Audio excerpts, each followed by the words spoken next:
नमस्कार साथियों और प्यारे विद्यार्थियों, कैसे हो। भगवान से यही दुआ करता हूँ आप अच्छे होंगे, स्वस्थ होंगे, अपने घरों में सुरक्षित होंगे और मस्त होंगे।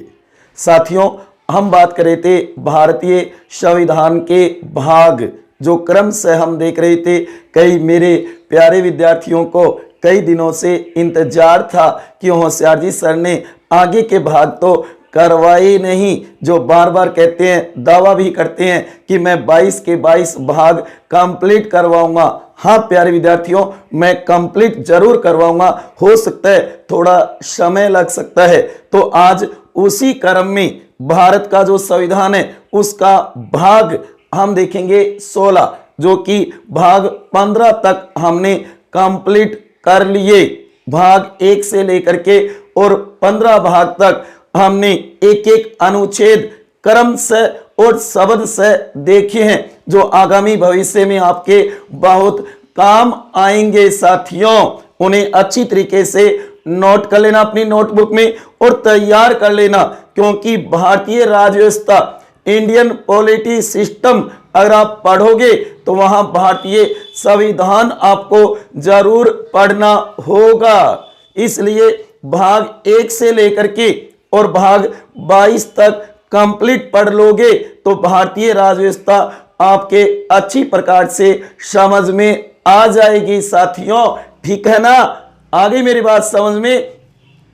तो आज हम बात करेंगे भारत का संविधान, कॉन्स्टिट्यूशन ऑफ इंडिया। यही तो है भारतीय संविधान का नाम। संक्षेप में, शॉर्ट में हम कह सकते हैं, शीर्षक, टाइटल क्या है भारतीय संविधान का?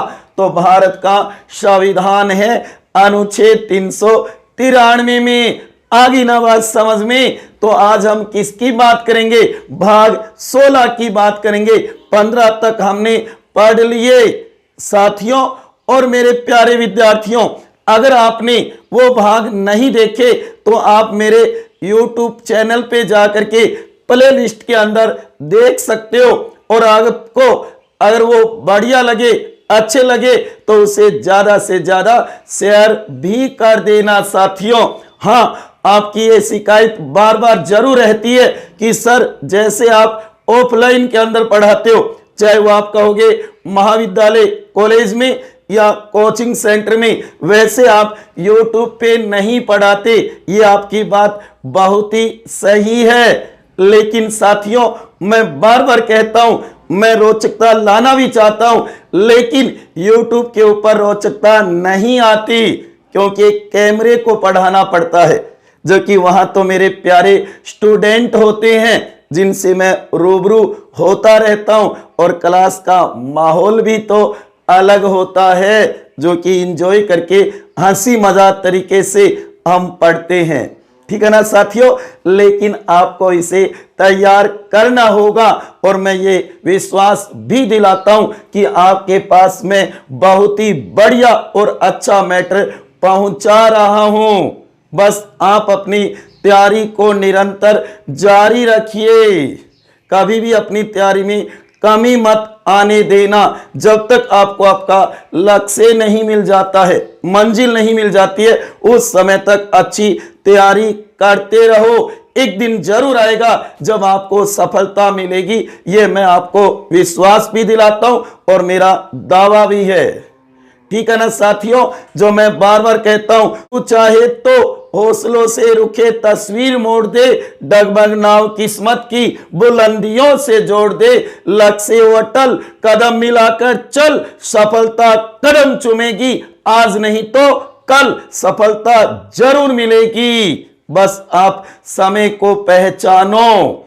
जो समय को पहचानेगा, समय को मान देगा, ये मानो समय भी उसको पहचान लेगा और उसकी सफलता जरूर होगी। ठीक है ना। तो आज हम बात करेंगे भाग 16 की, जो कि कई प्यारे विद्यार्थी कह रहे होंगे सर पढ़ाओ इसे। हाँ जी, पढ़ाऊंगा, साथ साथ में आपका मोटिवेशन करना भी तो जरूरी है। जो अभी तक जगे नहीं, उनको जगाना भी तो जरूरी है। उनकी अंतरात्मा को भी ये पता चलना चाहिए कि हमें भी तो कुछ करना है इस दुनिया में। कुछ ऐसा करो कि दुनिया भी आपकी तरह कर सके, आपकी तरह सोच सके कि मेरे को भी ऐसा बनना है, तो ऐसा बन करके दिखाओ मेरे साथियों। तो भाग 16 आज हम बात करेंगे। रोमन शब्द में तो देखना ही है, जो मैं बार बार कहता रहा हूं आपको कि आपको रोमन अक्षर में तो पता होना चाहिए, जो कि आपने देखा 10 और 6 कितने होंगे, 16 होंगे। जो कि इसके भाग का नाम क्या है संविधान में, इसका नाम है कुछ वर्गों के संबंध में विशेष उपबंध। भारतीय संविधान के अंदर सामाजिक न्याय प्रदान करने के लिए, हम कह सकते हैं कि सामाजिक समानता लाने के लिए, सामाजिक एकता स्थापित करने के लिए कुछ वर्गों के संबंध में विशेष उपबंध किए गए हैं, जिसमें आप देख सकते हो एससी शेड्यूल्ड कास्ट, उसके बाद में आप देख सकते हो एसटी जो कि शेड्यूल्ड ट्राइब कास्ट, जो कि आप देख सकते हो ओबीसी, आप कह सकते हो आंग्ल भारतीय, एंग्लो इंडियन। इन सभी वर्गों के लिए कुछ विशेष प्रावधान कर रखा है, वही है भाग 16 कुछ वर्गों के संबंध में विशेष उपबंध। अनुसूचित जाति, अनुसूचित जनजाति या अन्य पिछड़ा वर्ग, या आप कह सकते हो आंग्ल भारतीय, एंग्लो इंडियन, इनके लिए विशेष व्यवस्था कर रखी है हमारे संविधान में। सामाजिक न्याय लाने के लिए उनके लिए कुछ विशेष प्रावधान कर रखे हैं, वही है भाग 16। वही भाग 16। भाग 15 में हमने चुनाव या निर्वाचन आयोग देखा था, भाग 15 निर्वाचन से संबंधित, और 16 में कुछ वर्गों के संबंध में विशेष उपबंध। अनुच्छेद जो कि 330 से 342 तक कुल कितने होंगे, 13।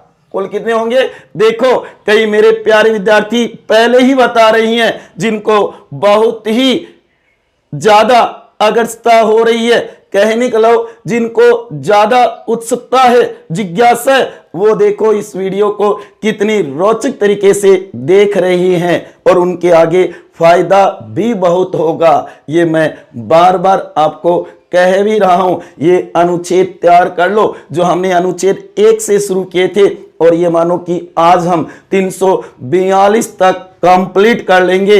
अब कितने रही हैं, अब तो थोड़ा सा ही तो रहा है, चिन्ना सा ही तो अनुच्छेद रही हैं। इनको अच्छी तरीके से तैयार कर लो प्यारे विद्यार्थियों, ठीक है ना, समझ गए बात, आगी न बात पल्ले पड़गी न।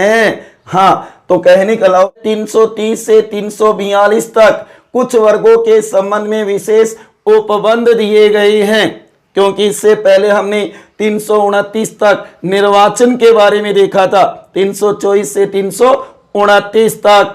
तो आज हम बात करेंगे 330 से 342 तक कुल कितने होंगे, 13 अनुच्छेद होंगे, जो कि एक एक अनुच्छेद हम देखेंगे, उसकी शब्दावली क्रम से, उसके अंदर शब्द से क्या लिखा गया है संविधान के अंदर, उनके प्रावधान। तो सबसे पहले देखो साथियों, नंबर 1 अनुच्छेद 330, जो कि कहता है कि लोकसभा में निम्न सदन, संसद का प्रथम सदन लोकसभा में अनुसूचित जातियों, जो कि क्या एससी, अनुसूचित जातियों और अनुसूचित जनजातियों एसटी के लिए स्थानों का आरक्षण। किसके लिए, ध्यान देना, एससी और एसटी का जो राजनीतिक आरक्षण होगा लोकसभा में, जो कि अनुच्छेद 81 में लिखा हुआ है कि लोकसभा की संख्या जो बताई गई है, उसके अंदर एससी और एसटी का आरक्षण कितना होगा, बता दो साथियों। वर्तमान में कितना आरक्षण है लोकसभा में अनुसूचित जाति और अनुसूचित जनजाति, जो कि हम कहेंगे शेड्यूल कास्ट, जो कि शेड्यूल ट्राइब कास्ट, शेड्यूल्ड कह दो, शेड्यूल्ड एक ही बात है, ध्यान देना, जो कि इनकी जो आरक्षण है राज्यसभा में नहीं है, ये ध्यान देना साथियों, केवल लोकसभा में ही इनको आरक्षण है, राज्यसभा में नहीं है। तो ध्यान देना, यहां पर होगा 84 और 47। एससी की कितनी सीटें होगी? 84 आरक्षित होगी और एसटी के लिए 47 सीटें आरक्षित होगी। ये आरक्षण दे रखा है लोकसभा में, न कि राज्यसभा में। राज्यसभा में कोई आरक्षण नहीं है। उसके आगे देखो, आगे जो कि नंबर 2 अनुच्छेद 331, जो कि लोकसभा में आंग्ल भारतीय समुदाय, एंग्लो इंडियन आंग्ल भारतीय समुदाय का प्रतिनिधित्व है, जो कि प्रति 10 वर्ष बढ़ा दिया जाता है, लेकिन इस बार नहीं बढ़ाया गया। आंग्ल भारतीयों को अब कोई प्रतिनिधित्व नहीं है लोकसभा में, जो कि 104वां संविधान संशोधन 2019 के द्वारा ही ये आरक्षण तय किया गया था। इसके ऊपर मैंने एक वीडियो अलग से भी बना रखा है, उसको अच्छी तरीके से देखना, समझना और उसके बाद में नोट करना बहुत ही महत्वपूर्ण है। 104वां संविधान संशोधन अधिनियम, जो कि 126वां संविधान संशोधन विधेयक था, उसके द्वारा लोकसभा में एससी एसटी के स्थानों का आरक्षण 10 वर्ष के लिए बढ़ाया गया, जो कि अब कितना कर दिया? आप देखो, ये 80 वर्ष तक रहेगा संविधान लागू होने के बाद, जो कि आप देखोगे कि एससी एसटी का आरक्षण अब कब तक रहेगा? 25 जनवरी 2030 तक रहेगा। लेकिन यहां पे आंग्ल भारतीय, एंग्लो इंडियन है, उनका प्रतिनिधित्व समाप्त कर दिया, उनका आगे का वर्ष नहीं बढ़ाया, उनकी अवधि को नहीं बढ़ाया गया मोदी सरकार के द्वारा। वेरी वेरी मोस्ट 104वां संविधान संशोधन विधेयक 2019, ठीक है ना। इनका तो बढ़ा दिया, इनका नहीं बढ़ाया गया। मैंने कहा ना, इसके ऊपर हमने एक क्लास भी बना रखी है, उसको जरूर देख लेना। उसके बाद में नंबर 3 अनुच्छेद 332, जो कि राज्य की, जो भी भारत के राज्य हैं, राज्यों की विधानसभाओं में अनुसूचित जातियों, जो कि एससी और अनुसूचित जनजातियों के लिए एसटी, एससी और एसटी के लिए स्थानों का आरक्षण यही बढ़ाएगा। प्रत्येक बार 10 वर्ष बढ़ाया जाएगा। जब संविधान लागू हुआ उस समय केवल 10 वर्ष ही बढ़ाया गया था 1960 तक। उसके बाद में फिर 10 वर्ष, फिर 10 वर्ष, इसी प्रकार पीछे जो 95वां संविधान संशोधन 2009 था ना, उसके द्वारा 25 जनवरी 2020 तक आरक्षण की व्यवस्था की थी इनके लिए। और उसके बाद में 2019 में 104वां संविधान संशोधन जो अधिनियम बना, उसने 10 वर्ष और बढ़ा दिए। और अब कितनी हो गई छात्रों, बता दो प्यारे विद्यार्थियों, अब हो गई है जो कि 25 जनवरी 2030 तक, जो कि लोकसभा में भी एससी एसटी का आरक्षण अवधि बढ़ा दी गई, वहीं राज्यों की विधानसभाओं में भी एससी और एसटी के आरक्षण की अवधि बढ़ा दी गई। अलग अलग राज्यों में जनसंख्या के अनुपात में होगा। 87वां संविधान संशोधन 2002 ये कहता है कि 2026 तक यही रहेगा। उसके बाद में जो प्रथम जनगणना होगी उसके आधार पे परिवर्तन किया जाएगा, तो अलग अलग होगा। जैसे कि राजस्थान में एससी एसटी का आरक्षण विधानसभा में आप देख सकते हो, जो कि 34 और 25 दे रखा है। 34 एससी को है और 25 है वो एसटी को आरक्षण है। तो यहां पे ध्यान देना, और ये भी ध्यान देना विधानसभाओं में, विधान परिषद में नहीं, विधान मंडल में नहीं, बल्कि कहां होगा, विधान सभा में होगा।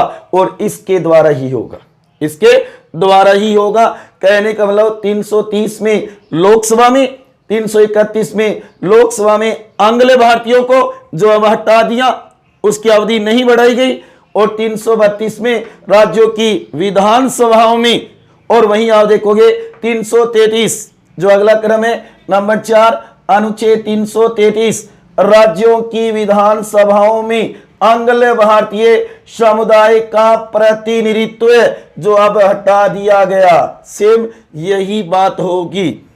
कौन सा संशोधन होगा? 104वां संविधान संशोधन अधिनियम होगा 2019। विधेयक 126वां होगा।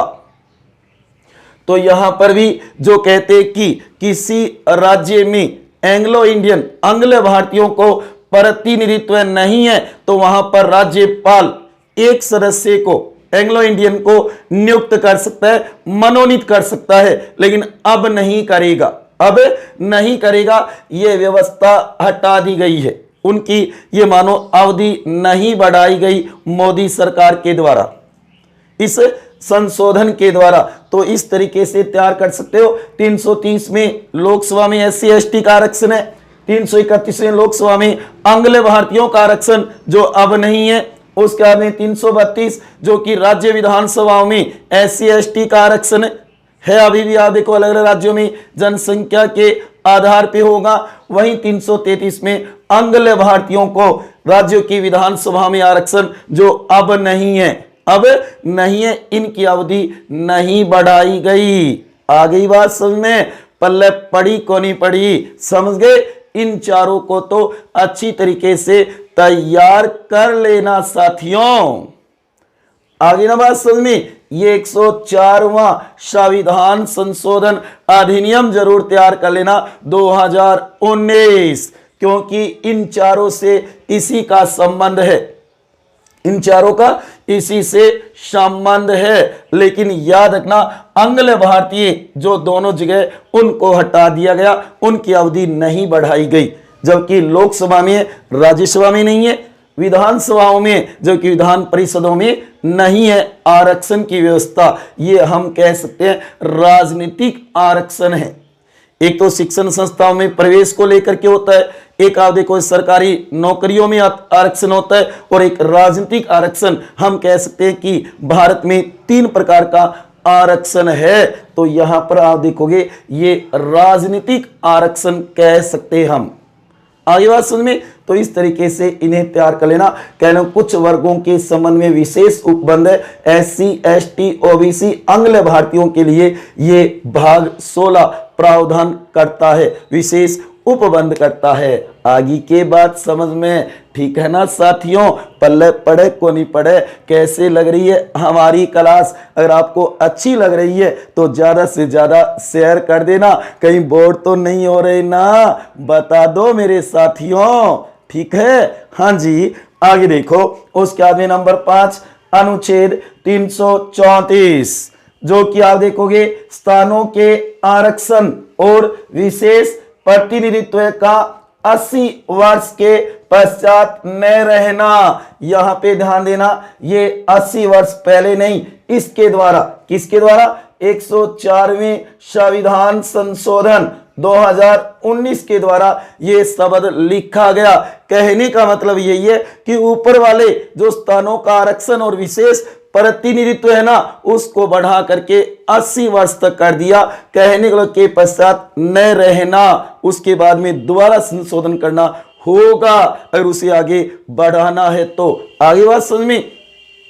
25 जनवरी 2030 के बाद में इसे बढ़ाना है SC ST के आरक्षण को, तो ध्यान देना आपको संशोधन करना पड़ेगा भारतीय संविधान में। आगे समझ में? तो यहां पे उनका लिखा है, लेकिन यहां पर आंग्ल भारतीय एंग्लो इंडियन जो है ना, उनके अवधि नहीं बढ़ाई गई। हाँ, आगे आने वाली सरकारें बढ़ाए तो बढ़ा सकती है, वो अलग बात है। इसको मिटाया नहीं गया संविधान से, बल्कि एक बार अवधि नहीं बढ़ाई है, एक बार उनको प्रतिनिधित्व नहीं दिया गया, वापस शुरू किया जा सकता है। ठीक है ना? तो यहाँ पे स्थानों के आरक्षण और विशेष प्रतिनिधित्व का 80 वर्ष के पश्चात न रहना, ऐसी व्यवस्था कर दी गई है संविधान के अंदर। प्रत्येक 10 वर्ष के बाद ये मानो आरक्षण की अवधि को बढ़ा दिया गया 10-10 वर्ष करते हुए, और अब कितने हो जाएंगे 80, जो 1950 से लेकर के आप जो कि 2030 तक देखोगे तो कितने वर्ष हो जाएंगे 80 वर्ष। ये व्यवस्था कौन करता है 104वां संविधान संशोधन 2019 करता है। आगे ना बात समझ में, तो यहाँ पे उनकी अवधि लिखी है कितने वर्ष तक रहेगा, उसके पश्चात नहीं रहेगा। इसको प्रत्येक बार बढ़ा दिया जाता है 10-10 वर्ष, 10-10 वर्षों के बाद बढ़ा दिया जाता है। आगे के बात समझ में क्लियर है ना। तो इस तरीके से आरक्षण की व्यवस्था कर रखी है हमारे संविधान के अंदर। राजनीतिक आरक्षण दे रखा है, लोकसभा में है, राज्यसभा में नहीं है, विधानसभा में, विधान परिषद में नहीं है। और एंग्लो इंडियन को पहले था, लेकिन अब उनकी अवधि नहीं बढ़ाई गई है एंग्लो भारतीयों की, इसीलिए तो इसमें क्या है कुछ वर्गों के लिए विशेष प्रावधान किए गए हैं। तो इनको तो अच्छी तरीके से तैयार कर लेना साथियों, बहुत ही महत्वपूर्ण है, काम आएंगे भविष्य में, देखना आगे जब भी आप कंपटीशन दोगे और इससे जुड़े हुए क्वेश्चन आएंगे ना, तब याद करोगे होशियार जी सर को कि हाँ सर सही कह रहे थे कि आगे भविष्य में काम आएंगे। और आज देखो मेरे पेपर में ये क्वेश्चन भी आ गया। और बाय द वे क्वेश्चन ना भी आए साथियों, लेकिन हमारा व्यवहारिक नॉलेज तो बढ़ता है। हम भारत के नागरिक है तो हमें कम से कम भारत का संविधान का पता तो होना चाहिए, कैसा सिस्टम है भारत के अंदर, इंडियन पॉलिटिक्स कैसी है, भारतीय राज व्यवस्था को समझना भी तो जरूरी है। ठीक है ना बात। तो मैं बार बार कहता हूं, अतीत के गुलाम मत बनो, भविष्य के निर्माता बनो। कुछ ऐसा करो जो कि आपको देख करके दुनिया भी करना चाहे, लेकिन करो कुछ अच्छा करो। हाँ आगे देखो, जो कि नंबर 6 अनुच्छेद 335 जो कहता है कि सेवाओं और पदों के लिए अनुसूचित जातियों और अनुसूचित जनजातियों के दावे, उनके पद को लेकर के, उनकी पदोन्नति को लेकर के जो भी है उनके बारे में प्रावधान किया गया है। इसके अंदर जो भी सेवाओं में है, सरकारी सेवाओं में जो भी उनके पास पद है ना, उसको लेकर के, पदोन्नति को लेकर के कुछ प्रावधान इसके अंदर बताइए।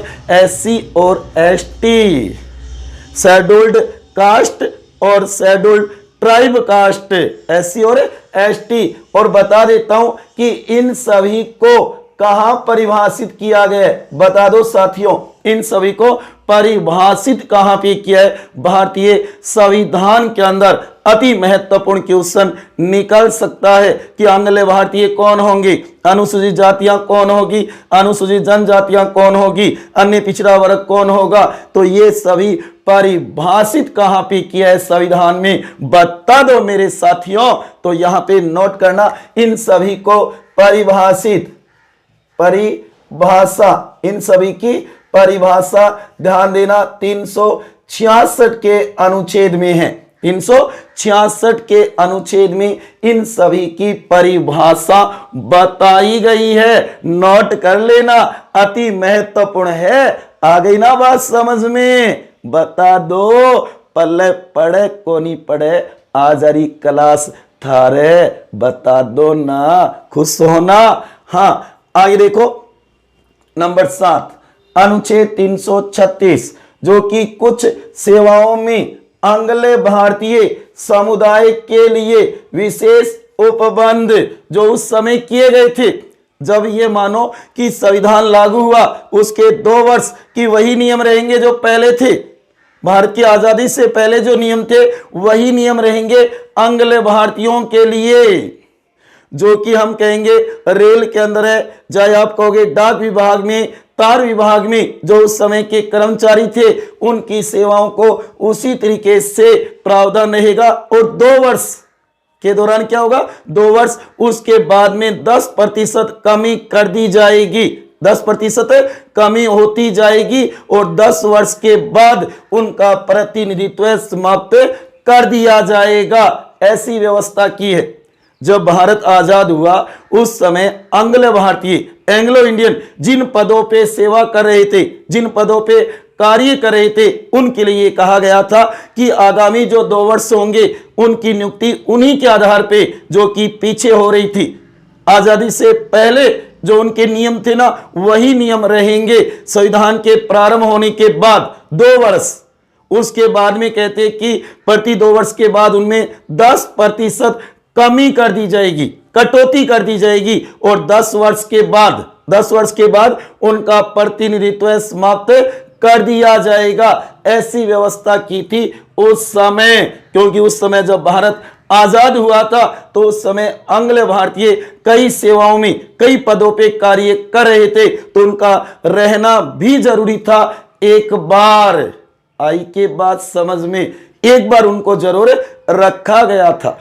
उसके बाद में कह रहे हैं आगे देखो नंबर 8 अनुच्छेद 337 जो कि आंग्ल भारतीय समुदाय के फायदे के लिए शैक्षणिक अनुदान के लिए विशेष उपबंध कर दिया। वही व्यवस्था कर दी गई शैक्षणिक उपबंध के लिए भी, शैक्षणिक प्रावधान या अनुदान के लिए भी, कि जो पहले नियम थे वही रहेंगे 3 वर्ष। इसमें क्या कर दिया 3 वर्ष कर दिया, फिर 10% कटौती कर दी गई और उसके बाद में 10 वर्ष बाद समाप्त कर दिया।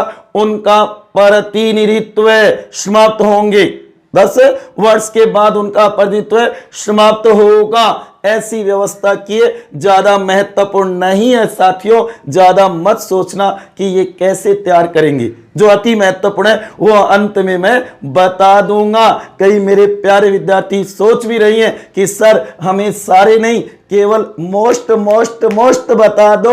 हाँ जी, जरूर बता दूंगा, आपके लिए ही तो कार्य कर रहा हूं। बस मैं तो यही कहता हूं, इसी तरीके से आपका सहयोग स्नेह प्यार मेरे को मिलता रहे। इसी तरीके से आप मेरी क्लासों को देखते रहो और ज्यादा से ज्यादा शेयर करो, जो कि आपको भी फायदा होगा, लाभदायक होगी और अन्य जो स्टूडेंट है, अन्य जो साथी तैयारी कर रहे हैं उन तक भी मैटर पहुंचा दो कि उनके भी फायदा हो जाए, उनके लिए भी लाभदायक हो। बस यही मैं आपसे बार बार निवेदन करता रहा हूं साथियों। आ गई ना बात समझ में? हाँ, आगे देखो वेरी मोस्ट है नंबर 9 अनुच्छेद 338। इसको समझना, इसको जरूर समझना, ये काम का है। ठीक है, देखो 338 जो कि राष्ट्रीय अनुसूचित जनजाति आयोग बनाया गया था पहले, जो कि उस समय एससी और एसटी दोनों को साथ में मिला करके ही उस समय जो आप देखोगे ये आयोग बनाया गया था, ये आयोग बनाया गया था। लेकिन उसके बाद में कहते हैं कि 89वां, बहुत ही महत्वपूर्ण है, 89वां संविधान संशोधन 2003 ध्यान देना, जो कि 29 फरवरी 2004 को ये प्रभावी हुआ, लागू हुआ था। उस समय कहते कि 89वें संविधान संशोधन 2003 के द्वारा एससी और एसटी आयोग अलग अलग बना दिए। पहले एक ही था लेकिन 2003 में इन्हें अलग बना दिया और यहां पर रह गया केवल एससी आयोग। किसमें? 338 में राष्ट्रीय अनुसूचित जाति आयोग होगा, जो राष्ट्रपति नियुक्ति करेगा, उसके अध्यक्ष, उपाध्यक्ष और 3 सदस्य होंगे। ऐसी व्यवस्था कर दी गई। राष्ट्रीय अनुसूचित जाति आयोग पहले एक ही था, ध्यान देना, पहले एक ही था, शेड्यूल्ड कास्ट बना दिया इसको।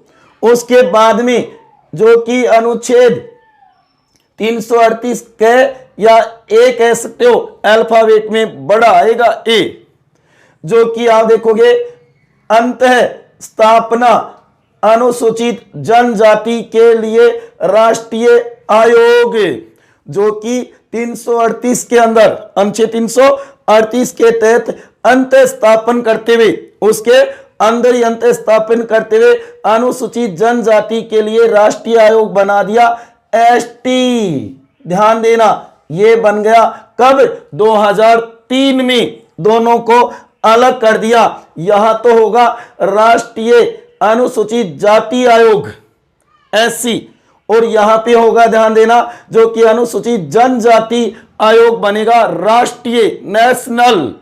ध्यान देना, तो कहने का मतलब ये कब किया गया? 89वां संविधान संशोधन अधिनियम 2003 जो प्रभावी लागू कब होगा? 29/2/2004 को होगा। एससी और एसटी आयोग अलग अलग हो जाएंगे, पहले एक ही थे, पहले दोनों एक ही काम करते थे, दोनों एक में ही थे, एससी भी उसी में और एसटी भी उसी में। अब इनको अलग अलग कर दिया गया। आगे बात समझ में।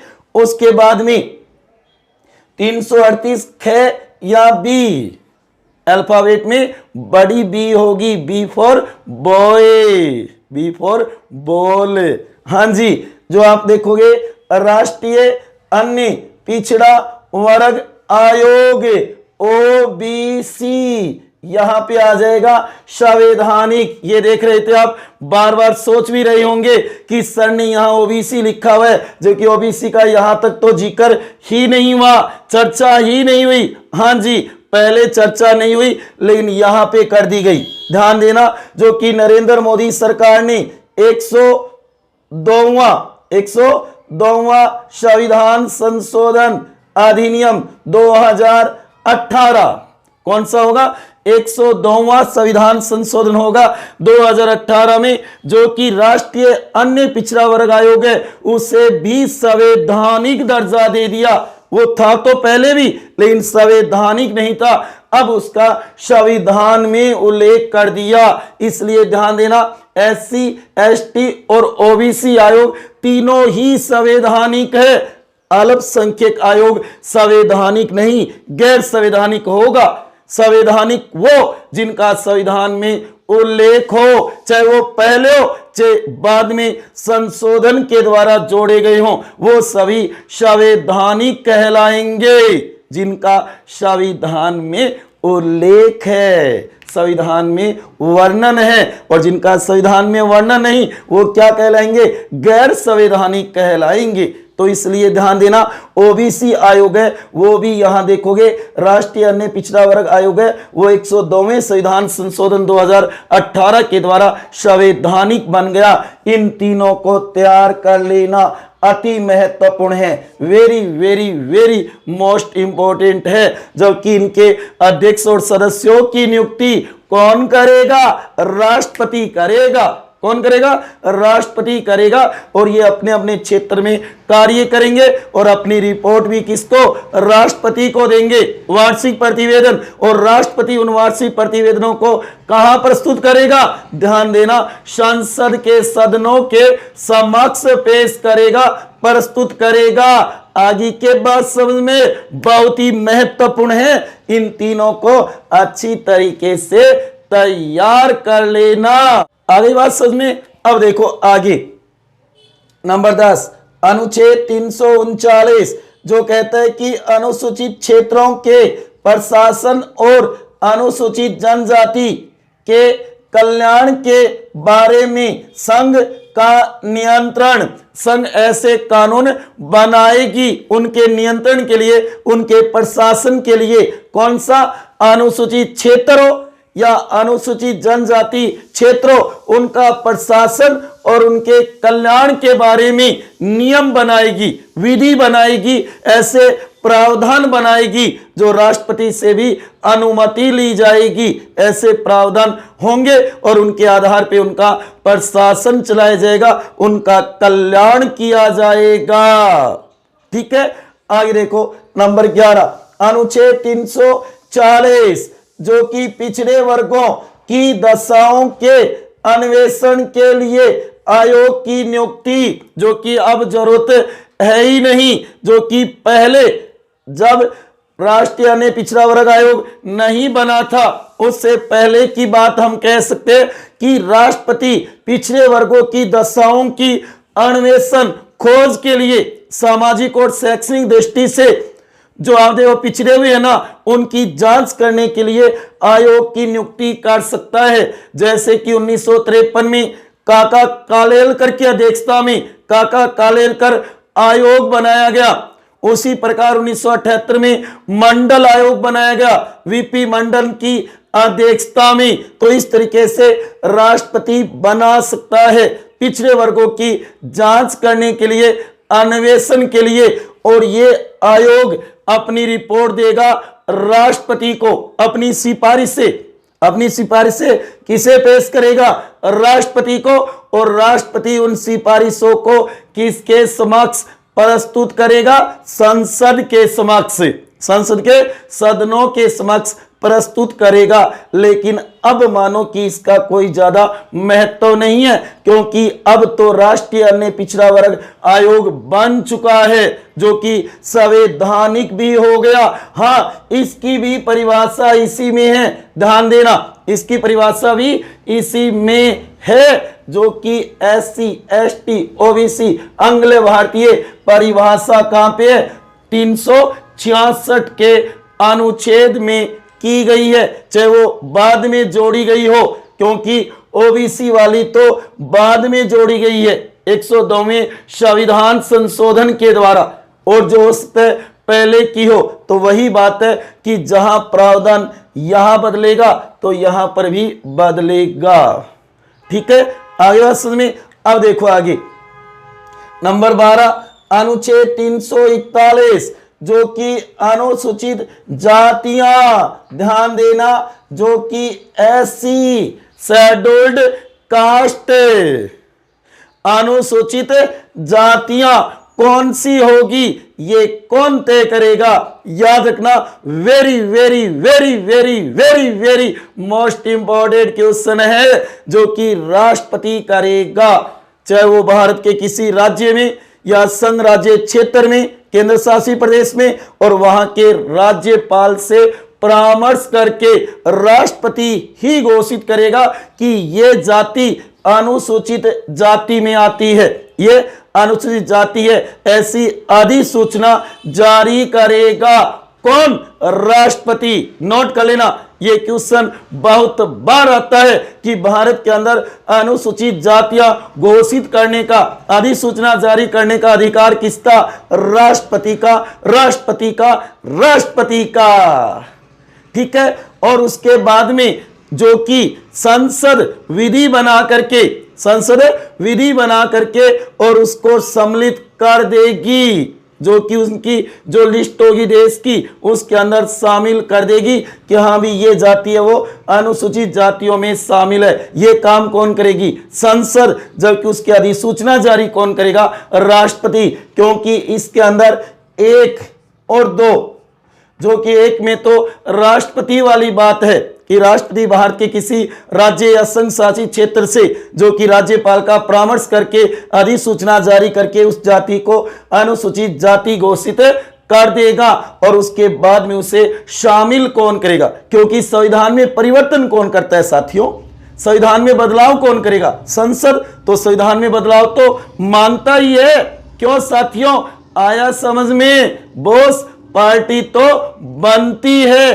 तो कहने का लो, जब उनको घोषित किया है तो ये मान के चलो कि उन्हें संविधान में भी तो शामिल किया जाएगा, जहां कहीं पे भी उनका नाम जोड़ा जाएगा तो ये काम कौन करेगी? संसद करेगी, सम्मिलित करने का। आगे बात में आई, देखो नंबर 13, जो कि अनुच्छेद 342, जो कि अनुसूचित जनजाति ST, ये SC था, वही बात सेम यहाँ पे होगी कि भारत के अंदर किसी राज्य, किसी संघ शासित क्षेत्र में किसी भी जाति को अनुसूचित जनजाति घोषित करना है तो ये काम कौन करेगा? राष्ट्रपति करेगा, अधिसूचना जारी करके, जो कि वहां के राज्यपाल से परामर्श लेके।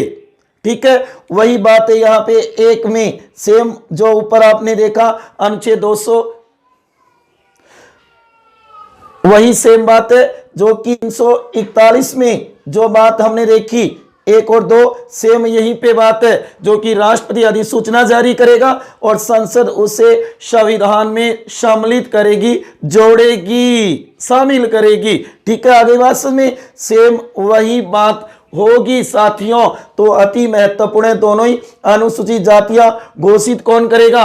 ध्यान देना, राष्ट्रपति। संविधान में सम्मिलित कौन करेगी? संसद। और उसी प्रकार अनुसूचित जनजाति, जो कि शेड्यूल्ड ट्राइब कास्ट, जो कि शामिल कौन करेगा अधिसूचना? राष्ट्रपति। और जबकि संविधान में सम्मिलित कौन करेगा? तो ध्यान देना, संसद। घोषित करना और शामिल करना दोनों अलग अलग बात है, तो अति महत्वपूर्ण है। कई मेरे प्यारे विद्यार्थी सोच रहे होंगे कि इसमें महत्वपूर्ण कौन से है, तो ध्यान देना जो कि 330 होगा लोकसभा में SC ST का आरक्षण। उसके बाद में देखो अनुच्छेद 332 राज्यों की विधानसभाओं में SC ST का आरक्षण, जो कि आपने देखा आंग्ल भारतीय वाला अब हटा दिया, उनकी अवधि नहीं बढ़ाई गई। जो मैं कह रहा हूं ना, इसके ऊपर मैंने एक वीडियो बना रखा है, बहुत ही महत्वपूर्ण, उसे जरूर देख लेना, अच्छी तरीके से आपके ये समझ में आ जाएगा। उसके बाद में अनुच्छेद 334 स्थानों के आरक्षण की जो अवधि है ना प्रतिनिधित्व की जो बढ़ाई गई वो लिखी गई है, इसे भी तैयार कर लेना। और उसके बाद में अति महत्वपूर्ण है 338 क और 338 ख। 338 में तो है जो कि राष्ट्रीय अनुसूचित जाति आयोग SC आयोग राष्ट्रीय स्तर का जो राज्य का है वो सांविधिक है और ये संवैधानिक है, जो संविधान में लिख रखा है इनका उल्लेख। आगे समय रहा तो मैं इन तीनों पे अलग अलग वीडियो बना दूंगा, जो कि उसके अंदर अध्यक्ष कौन होगा, सदस्य कितने होंगे, क्या काम होगा, उनकी नियुक्ति कौन करेगा, उन सभी से जुड़ी हुई बातें मैं आपके साथ साझा करूंगा साथियों। इसलिए एक बार तो यहां केवल आप अनुच्छेदों को देखो, अनुच्छेदों की परिभाषा, अनुच्छेदों की शब्दावली क्या है, क्रम से और शब्द से क्या लिखा हुआ है वो हमें देखना है।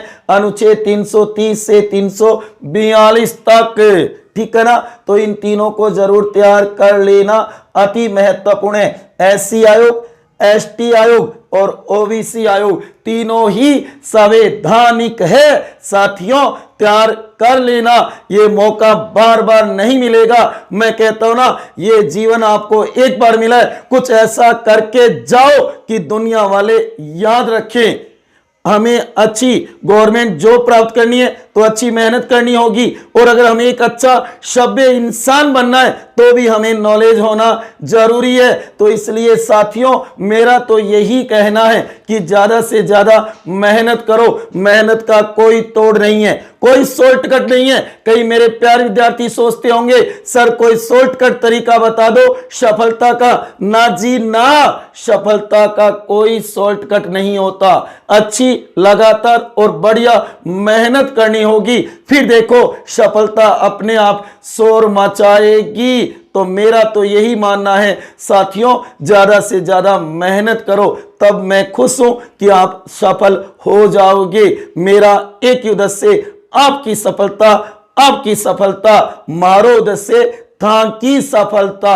अगर आप सफल हो गए तो मैं बहुत खुश हो जाऊंगा साथियों और प्यारे विद्यार्थियों। बस आपको अच्छी मेहनत करके सफल होना है, एक अच्छा और सभ्य इंसान बनना है आपको, बस जीवन में ये याद रखना, ठीक है। और उसके बाद में ध्यान देना जो कि 12 नंबर पे अनुच्छेद 341 है, इसे भी तैयार कर लेना, समझ में तो आ गया होगा। उसके बाद में 13 नंबर पे अनुच्छेद 342, इसे भी तैयार कर लेना। और इसी के अंदर जो एक है ना, उसके अंदर ए बना करके OBC भी लिख दिया गया कि कौन शामिल होगा OBC के अंदर, अन्य पिछड़े वर्ग की जातियों में कौन कौन शामिल होगा ये तय कौन करेगा, राष्ट्रपति करेगा अधिसूचना जारी करके, और सम्मिलित कौन करेगी, संसद करेगी। और इसकी आप देखोगे परिभाषा यहाँ पे लिख दी गई।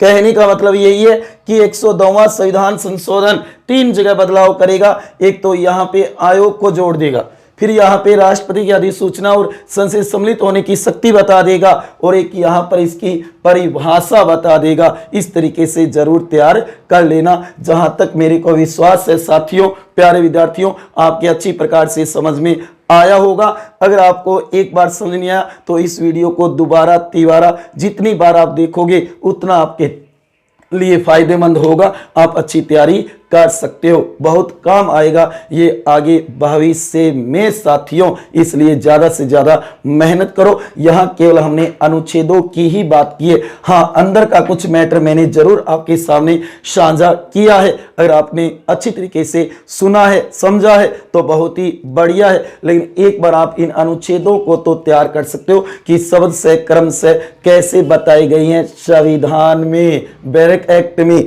जो कि मूल संविधान में जो अनुच्छेद है वो कौन से हैं और बाद में जोड़ी गई हैं वो कौन से हैं। इन सभी के ऊपर हम चर्चा करते हुए चल रही हैं भारतीय संविधान के भागों की श्रृंखला में। ठीक है साथियों, खुश होना, आई कुछ बात समझ में? ठीक है साथियों, तो मिलते हैं अगली क्लास में एक नए टॉपिक के साथ। तब तक खुश रहिए, हंसते रहिए, मुस्कुराते रहिए, प्रेम से मस्त रहिए।